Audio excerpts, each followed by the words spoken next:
Baik, sekarang dari sisi apa tadi? Bacaan. Nah, bacaan ini saya berharap para imam khususnya harus terus-menerus belajar. Ya, para imam saya minta untuk terus-menerus belajar, khususnya kalau kata Ustadz Bobby ataupun Ustadz Bakhtiar Nasir, jangan sampai yang dihafal surat itu saja.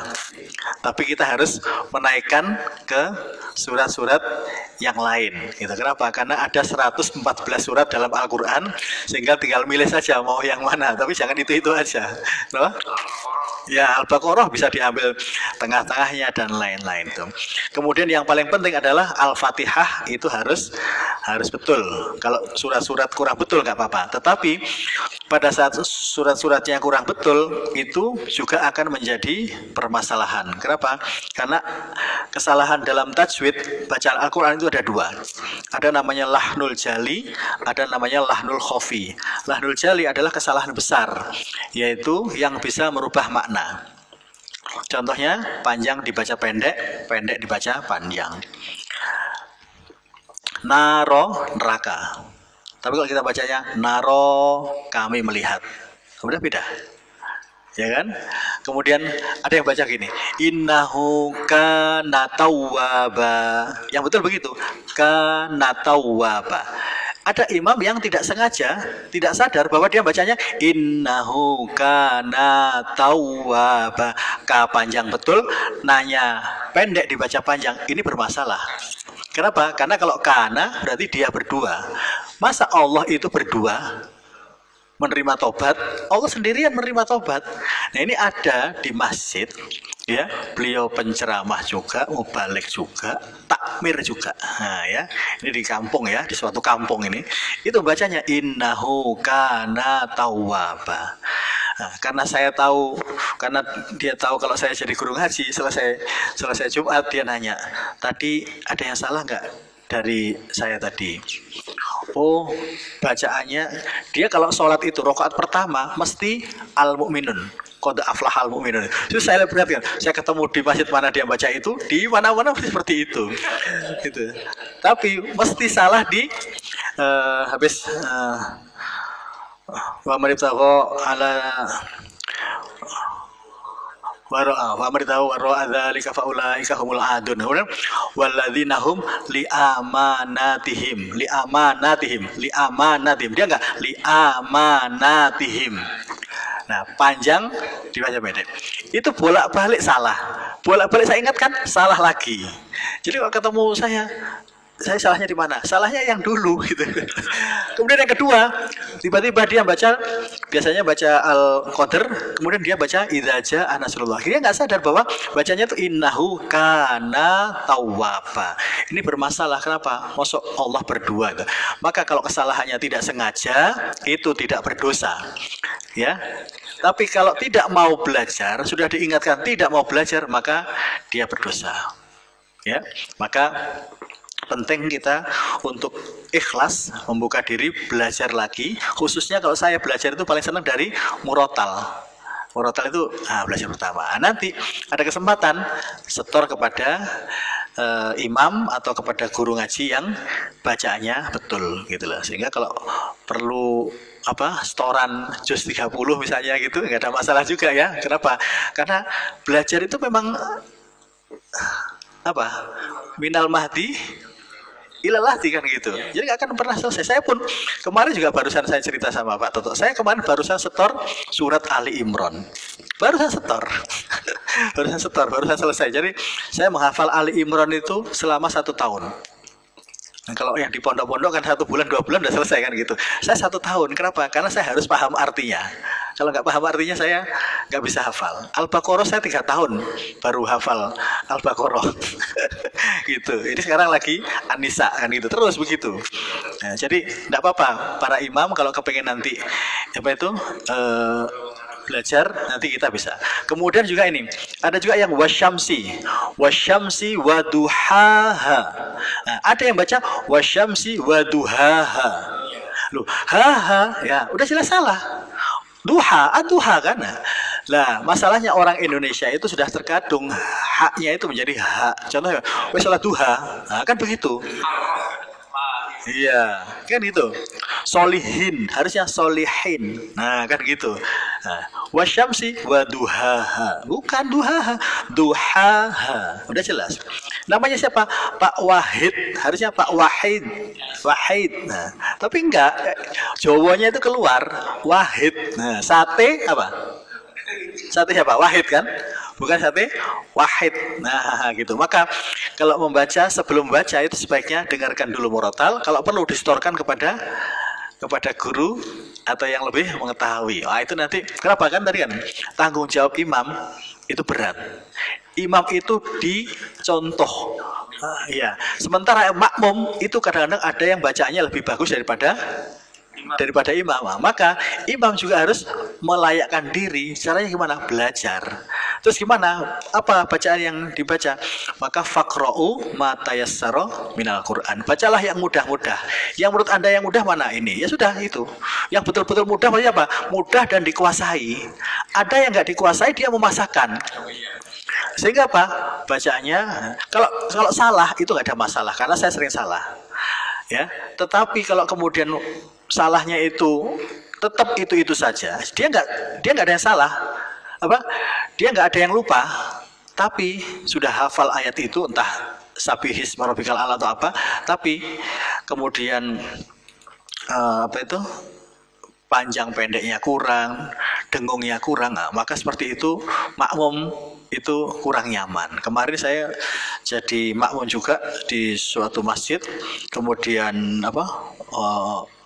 khotibnya bagus, suaranya lantang, tapi pada saat jadi imam itu panjang pendek dengungnya kurang. Nah, seperti itu kan tidak nyaman buat kita yang sudah terbiasa dengar, itu kan tidak terbiasa. Maka imam mau tidak mau harus terus-menerus belajar. Jangan gengsi. Kenapa? Karena Nabi sudah perintahkan belajar ngaji itu, belajar Al-Quran itu kapan saja. Gitu. Itu dari bacaan yang sering saya perhatikan. Al-Fatihahnya harus standar. Kalau surat-suratnya kurang-kurang dikit, gak ada masalah. Tapi sebaiknya para imam mengupgrade diri, ya. Bukan karena sebagai imam, tapi karena sebagai kewajiban sebagai seorang muslim. Bukan karena dia jadi imam, tapi ya dia sendiri sebagai orang muslim harus bagus bacaannya. Lah kalau sholat kemudian dia sendirian sholat, bagaimana nilainya? Sementara satu huruf nilainya 10. Kalau bacaannya kurang betul, nilainya turun. Nah, gitu ya. Rabbil alamin, Rabbil alamin. Rabbil alamin. Rabbil alamin, Tuhan yang menguasai alam. Tapi Rabbil alamin, Tuhan yang penyakitan. Nah, kenapa? Karena kita tidak bedakan. Namanya siapa itu? Pak Alim. Harusnya kan Pak Alim kan. Nah, alim ulama kan gitu. Orang yang berilmu. Tapi kita bilang Pak Alim. Pak Alim apa? Pak sakit. Azabun alim kan azab yang sakit, azab yang pedih, ada yang menyakitkan. Nah, kan ada takmir marbot masjid saya namanya Mas Alim. Nah, harusnya kan Mas Alim. Ya kan gitu. Cuman kalau untuk sebutan nggak apa-apa. Tapi kalau untuk ngaji, untuk baca Quran, ya harus betul gitu ya. Tapi sebaiknya kalau suratnya pendek, menurut saya hadisnya itu diselesaikan. Terus pernah juga cerita dari jamaah haji, seorang mubarik juga, imam dan mubarik, dia cerita sholat subuh yang saya berharap bacanya panjang, ternyata baca apa? Baca Al-Qari'ah dengan Al-Ikhlas. Karena sayang, dan itu beberapa kali saya sholat waktu umrah itu, sayang. Maka yang seperti itu husnudzon, karena bisa jadi imamnya sedang ada sakit, kendala dan lain-lain. Termasuk kalau dalam perjalanan. Dalam perjalanan itu walaupun subuh tetap bacanya yang pendek-pendek. Walaupun subuh, kenapa dalam perjalanan? Maka pokoknya intinya tadi itu takhfif dalam sholat apa? Tidak memberatkan. Kalau memang jamaah kesepakatannya senang, subuh bacaannya panjang, monggo kan gitu. Kalau kemudian kira-kira dia nggak mampu panjang, ya siapkan kursi kan gitu. Kenapa? Sunnahnya subuh itu panjang kan gitu. Jadi yang paling tinggi panjang itu adalah subuh. Setelah itu isya, setelah itu maghrib kan itu. Walaupun maghrib kadang-kadang juga dibaca anaba, enggak ada masalah juga. Yang penting jamaahnya itu nyaman kan gitu loh. Tapi kalau kemudian jamaahnya kelihatan banyak anak kecil, orang tua dan lain-lain, maka kita harus bisa menahan diri kan gitu. Jadi itu poin-poinnya. Saya ulangi lagi, bacaan apa? Pandangan mata apa? Berdiri itu harus lurus, ya, lurus begini. Ya, ya ini pada saat ini. Kemudian pada saat rukuk memandang ke tengah ini, ya, sehingga tidak capek, ya, begini. Kemudian waktu duduk memandang ke ujung paha, ya, atau di tangan, begini, gitu. Jadi pokoknya nyantai, sholat itu nyantai, relax, gitu ya. Kemudian boleh langsung begini. Nabi masih muda begitu, ya.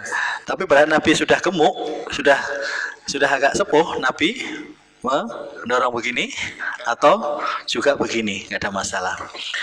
Kemudian ada yang masih muda, sehat, tapi kalau sudah begini, muda tapi kalau sudah begini, padahal Nabi pada muda dia langsung. Maka kita husnudzon saja. Bisa jadi walaupun muda tapi ininya sakit, ya, sudah begitu aja. Pokoknya husnudzon biar nggak jadi dosa. Gitu ya. Kemudian pada saat ada jamaah yang kira-kira akan datang sementara kita rukuk belum selesai, tunggu tambah. Tapi jangan terlalu lama. Kenapa? Kalau terlalu lama tidak nyaman bagi jamaah yang lain kan gitu. Ya, begitu. Ada pertanyaan? Makmum masih ketika ada orang bisa masih ada kebijakan hak daripada. Iya, tergantung imamnya. Imamnya paham, dia akan tambahin rukuknya agak lama. Tapi imamnya nggak paham, langsung saja. Tetap husnudzon gitu. Pak.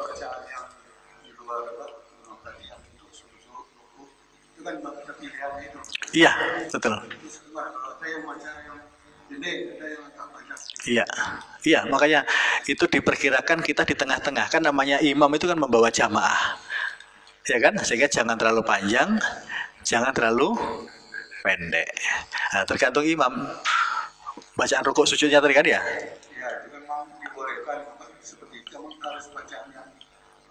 Oh, enggak bebas. Enggak bebas. Itu kan hanya pilihan contoh. Bapak boleh subhana rabbil azim saja, atau subhana rabbil a'la, atau subhana rabbil a'la wa bihamdi, atau subhana gimana?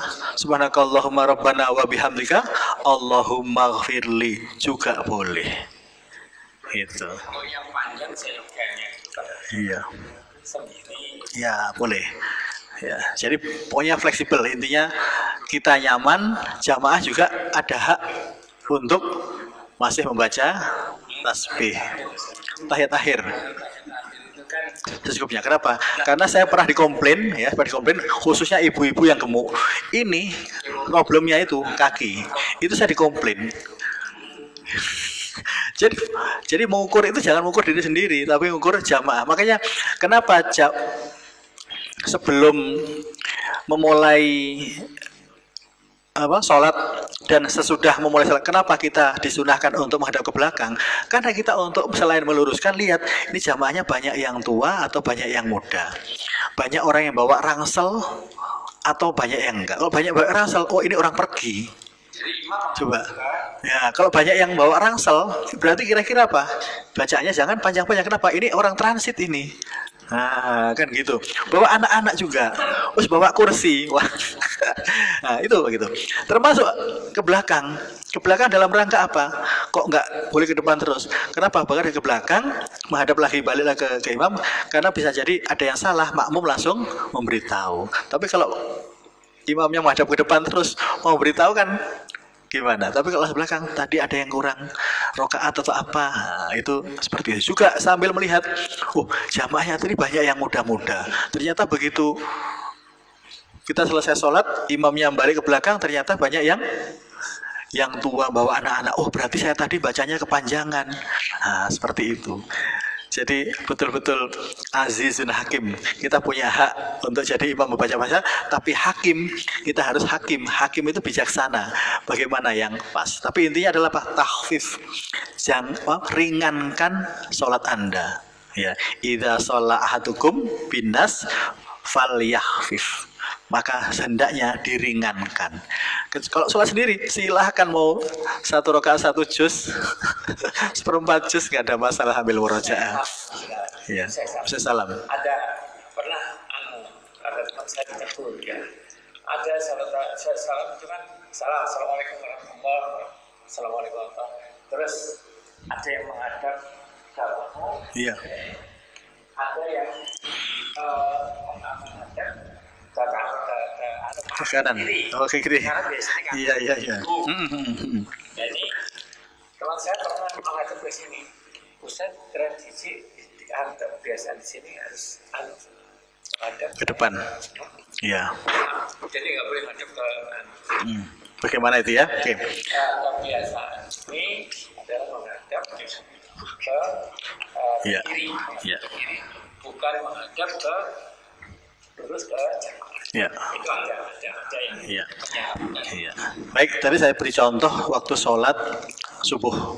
Jadi sholat subuh maupun sholat maghrib, Nabi biasa membaca La ilaha illallah wahdahu la syarikalah lahul mulku wa lahul hamdu wa huwa ala kulli syai'in qadir 10 kali. Iya, 10 kali. Gitu. Itu setiap subuh dan setiap maghrib. Nah, kebiasaan seperti itu. Nah, saya tadi sudah memberi contoh juga, gitu ya. Di Masjid Jami itu juga saya perhatikan itu dipraktekkan. Nah, tapi hadisnya memang ada. Jadi setelah itu baru baca Allahumma ajirna minan nar, Allahumma inna nas'alukal jannah. Setelah itu balik. Baliknya kemana? Kalau saya cenderung ke jamaah. Kenapa? Karena supaya ada lihat tadi itu. Nah kalau begini bagaimana kita ngelihat? Sementara fungsinya kita melihat sebelum dan sesudah sholat adalah apa? Melihat kondisi jamaah bagaimana. Gitu loh. Oh jamaahnya, oh yang orang-orang lama, oh ada orang baru dan lain-lain. Oh ada yang bawa anak kecil. Kalau begini bagaimana? Ya nggak tahu kita. Gitu loh. Ini pakai ilmu kira-kira aja sudah bisa ini. Tapi memang Nabi sudah mencontohkan, beliau balik ke belakang. Gitu. Jadi seperti itu. Iya. Jadi saya lihat ada samping. Lah bagaimana dia melihat yang sana ya kan nggak kelihatan.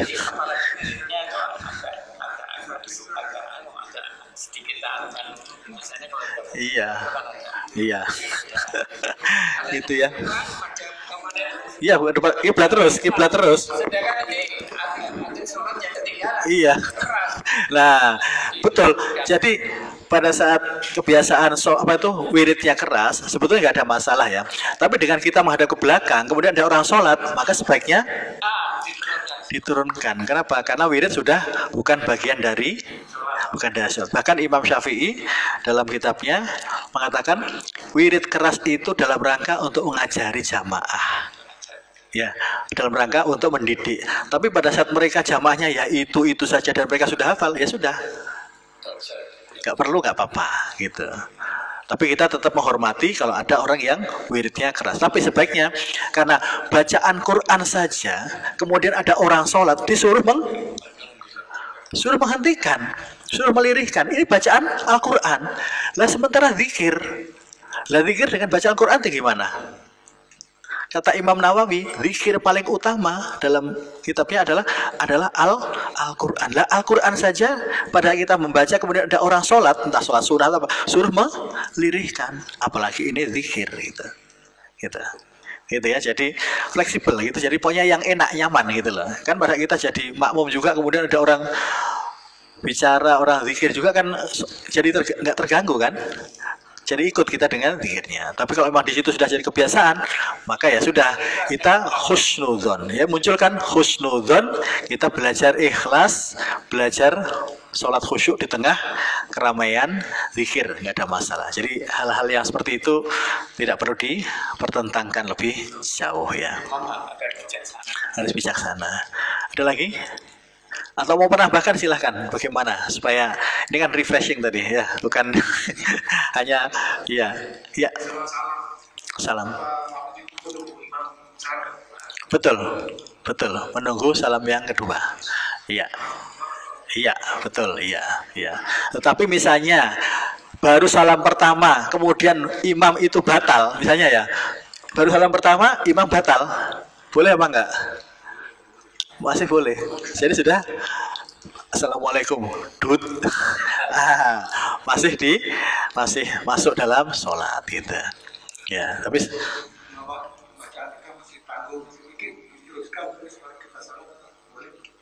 maksudnya gimana? Oh, nggak boleh. Imam itu harus diikuti. Jadi sama seperti ini kejadian. Imam sudah berdiri, tapi makmumnya masih sujud lama. Nah, kan sering terjadi kan, beberapa kali kan. Nah, termasuk juga waktu sujud terakhir. Sujud terakhir, imam sudah berdiri, sudah duduk, tapi dia masih berlama-lama begini. Nggak boleh juga. Jadi makmum itu ngikuti, takbir ikuti, ruku ikuti, salam ngikuti, semuanya harus diikuti. Bahkan imam salah juga harus diikuti. Ya, imamnya salah ini, harusnya 2 rakaat jadi 3 rakaat, harusnya 4 rakaat jadi 3 rakaat, harus diikuti. Walaupun sudah, nah setelah itu diingatkan, tapi harus diikuti. Apalagi kalau rukuk dilama-lamakan, sujud dilama-lamakan. Ya gimana? Namanya imam diikuti, kalau nggak diikuti ya sudah jangan imami kan gitu. Termasuk juga kesalahan, misalnya kita di sholat 23 rakaat. Ya, kita bergabung di sholat. Kemudian kita sholat di situ 8 rakaat, itu juga kurang betul. Jadi kalau kita sholat di 23 rakaat, kemudian kita biasa 8 rakaat, ya selesaikan sampai 23 rakaat, sama seperti di Mekah dan Madinah. Di Mekah Madinah itu kan karena di sana, nah kan imamnya kan 2, maka yang betul kalau lihat hadisnya itu ikuti sampai selesai.